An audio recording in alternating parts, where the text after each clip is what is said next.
প্রিয় বন্ধুরা, আরও একবার উঠে আসছে আপার প্রাইমারিতে একটি বিরাট বড় পদক্ষেপের খবর এবং তার সাথেই থাকছে কয়েকটি গুরুত্বপূর্ণ বিষয় জরুরি আলোচনা। তাই এই ভিডিওটিকে অবশ্যই শেষ পর্যন্ত দেখার প্রয়োজনীয়তা রয়েছে এবং চ্যানেলটিকে এখনই সাবস্ক্রাইব করে নিয়ে সঙ্গে থাকুন। বন্ধুরা, আপার প্রাইমারিতে যে বিষয়টি উঠে আসছে যে মূল প্যানেল এবং ওয়েটিং তালিকা থেকে যে সমস্ত প্রার্থীদের বাদ দিয়ে দেওয়া হয়েছে অর্থাৎ বাদ রাখা হয়েছে সেই সংখ্যাটি হলো 1463 জন। কিন্তু একটি ভাববার বিষয় রয়েছে যে 1463 জনের মধ্যে সকলেই যে প্রকৃত অর্থে যোগ্য তা কিন্তু নয়। অনেকেই কিন্তু প্রকৃত অর্থে যোগ্য হয়েও বঞ্চিত হয়েছেন।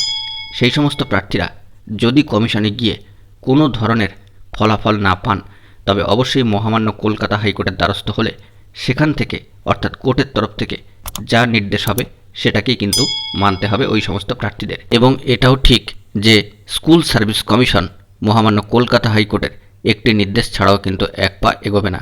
তারা চাইছেন দ্রুত মহামান্য কলকাতা হাইকোর্টের তরফ থেকে নিয়োগের বিষয়ে নির্দেশ দেওয়া হোক, অর্থাৎ অনুমতিটি পেলে তারা কিন্তু নিয়োগ প্রক্রিয়া শুরু করবে।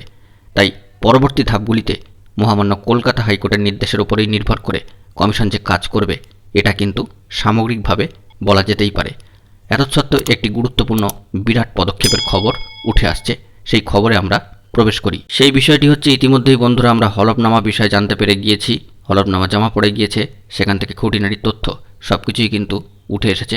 কিন্তু সিট আপডেটের বিষয়টিকে সম্পূর্ণভাবেই কিন্তু অগোচরে চলে যাচ্ছে, অর্থাৎ সম্পূর্ণভাবে সেটা যেন বিস্তৃতির আড়ালে লুকিয়ে যাচ্ছে। সিট কিন্তু আপডেট করতে হবে 2016 কলকাতা গেজেট অনুযায়ী রুল 8B-তে বলা ছিল। তাই ইন্টারভিউ বঞ্চিত আপার প্রাইমারি চাকরি প্রার্থীবৃন্দ একটি বিরাট পদক্ষেপ গ্রহণ করেছে। আগামী 11ই এপ্রিল আপার প্রাইমারিতে গেজেট মেনে সিট আপডেটের দাবিতে কলকাতায় বিক্ষোভ সমাবেশের আয়োজন করেছে ইন্টারভিউ বঞ্চিত আপার প্রাইমারি চাকরি প্রার্থীবৃন্দ আগামী 11ই এপ্রিল। কারণ দীর্ঘ 9 বছর ধরে এই নিয়োগ প্রক্রিয়াটি থমকে ছিল। তাই দীর্ঘ এতগুলি বছর পরে এই নিয়োগ প্রক্রিয়াটি যখন গতি লাভ করছে, তাই নির্দিষ্ট গেজেট এবং রুলকে মেনে সিট আপডেট কিন্তু করতেই হবে।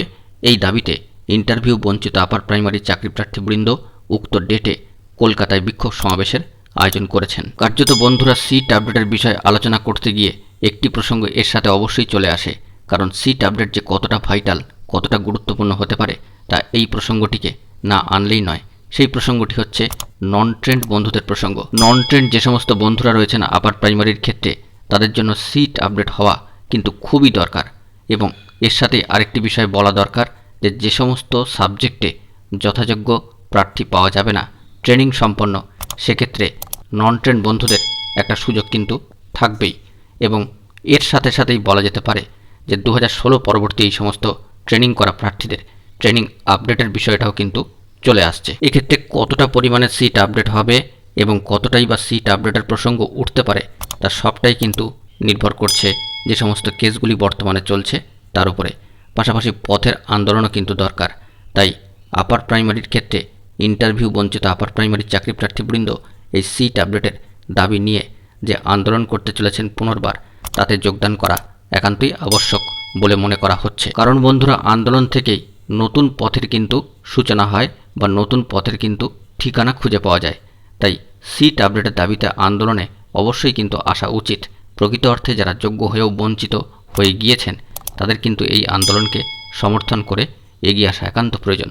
কারণ আখেরে সিট আপডেট হলে প্রকৃত অর্থে যারা বঞ্চিত হয়ে পড়েছেন বর্তমানে এবং নন ট্রেন্ড যে সমস্ত বন্ধুরা রয়েছে তাদেরই লাভ হবে। কারণ যত বেশি পরিমাণে সিট আপডেট হওয়ার সম্ভাবনার জায়গা তৈরি হবে, সেই সমস্ত সিটই কিন্তু প্রকৃত অর্থে যারা যোগ্য হয়েও বঞ্চিত হয়ে গিয়েছেন তাদের ফেভারে যাওয়ার প্রবল সম্ভাবনা থাকবে।